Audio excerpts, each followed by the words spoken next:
Alright, so here's question number 16, and we have some class, which has a constructor and some methods, and we're looking at this code segment down here.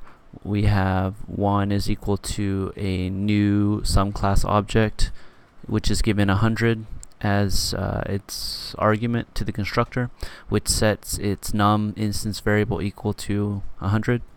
And then we do the same thing with this variable called 2, which is equal to a new some class.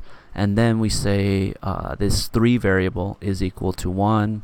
And then we increment 1 to 200 and we print everything out. I believe most of you guys, what did you guys do? I think most of you guys chose,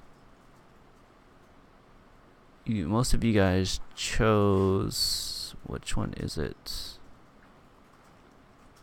Chose B, right? Because you're saying, okay, 1 was incremented by 200, which would add to its already existing 100, and that would give you 300 for 1, and then it prints out get num for 2, which is 100 because it was left untouched, and then get num for 3, which prints out 100, and 3 was untouched, right? But that's the wrong answer, and the reason for that is because of the way that objects are treated.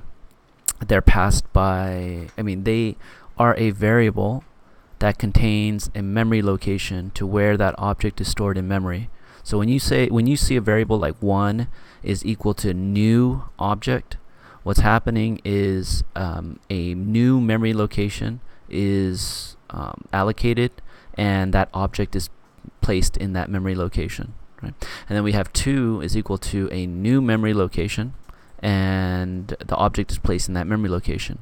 So when we get to some class 3 equals 1, what's happening is we have this variable, and he is being set equal to the memory location that 1 is being set equal to. So graphically speaking, we could take a look at it like this.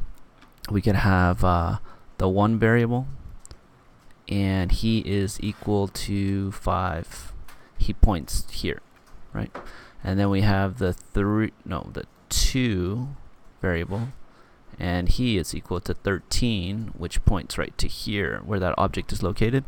And then we have the 3 variable, and he is equal to 1, and 1 contains the memory location 5, so we're going to put a 5 in there, and 3 points to the same place that 1 points to. Okay, so then this guy is equal to 100 because we initialized him to 100, and then 2 is equal to 100 as well because we initialized him to 100. And then when we do 1.increment 200 here, what we're doing is we're taking this guy and we're turning him to 300, right?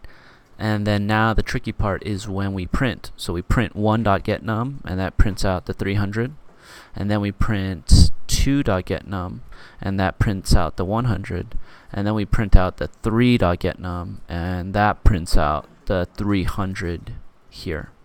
So that's why the answer was C.